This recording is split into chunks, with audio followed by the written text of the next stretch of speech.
అమెరికాను కొత్త వ్యాధి ఒకటి వణికిస్తోంది. న్యూ వరల్డ్ స్క్రూవర్మ్ మయాసిస్ అనే ఈ వ్యాధి మనిషి శరీరంలోని సజీవ కణజాలాన్ని తినే పరాన్నజీవి ఈగల లార్వా వల్ల వస్తుంది. ఈ వ్యాధి మొట్టమొదటిసారిగా అమెరికాలోని మేరీల్యాండ్లో ఒక వ్యక్తిలో కనుగొనబడింది.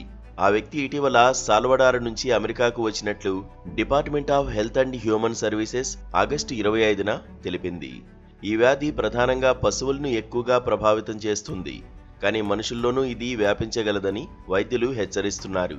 న్యూ వరల్డ్ స్క్రూవర్మ్ అనే ఈగ లార్వా శరీరంలో గాయాలు, పొండ్ల ద్వారా లోపలికి చొచ్చుకుపోతుంది. ఈ లార్వా సజీవ మాంసాన్ని తినడం వల్ల తీవ్రమైన నొప్పి, గాయం విస్తరణ, దుర్వాసన, సెకండరీ ఇన్ఫెక్షన్లు సంభవిస్తాయి. ఈ లార్వా ముక్కు, కళ్ళు, నోరు వంటి శ్లేష్మ పొరల్లో కూడా చొచ్చుకుపోవచ్చు.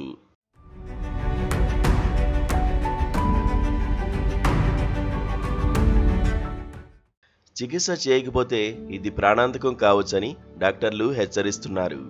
ఈ వ్యాధి నుంచి రక్షణ పొందడానికి గాయాలను శుభ్రంగా ఉంచి కట్టుతో కప్పడం ముఖ్యం.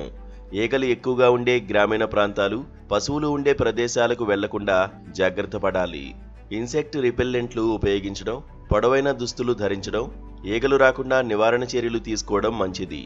గాయం లేదా లార్వా కనిపిస్తే వెంటనే వైద్య సహాయం తీసుకోవాలి. ఈ వ్యాధికి ఔషధ చికిత్స లేదు. వైద్యులు లార్వాను శస్త్రచికిత్స ద్వారా తొలగించాలి. తొలగించిన లార్వాను 70% ఇథనాల్తో సంరక్షించి సిడిఎస్కి పంపి గుర్తింపు కోసం పరీక్షించాల్సిన అవసరం ఉంటుంది.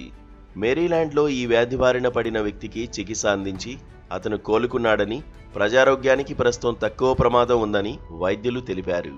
ఈ వ్యాధి ప్రధానంగా దక్షిణ అమెరికా, కరేబియన్ ప్రాంతాల్లో సర్వసాధారణం. అమెరికాలో దీని వ్యాప్తిని నిరోధించేందుకు యుఎస్డిఏ స్టెరైల్ ఈగలను ఉపయోగించి నివారణ చర్యలు తీసుకుంటోంది. ప్రస్తుతం మెక్సికో, సెంట్రల్ అమెరికాలో ఈ కేసులు పెరుగుతున్నాయి. కాబట్టి గాయాలతో ఉన్నవారు, పశువుల సాంద్రత ఎక్కువగా ఉన్న ప్రాంతాలకు వెళ్లేవారు జాగ్రత్తగా ఉండాలని వైద్యులు సూచిస్తున్నారు.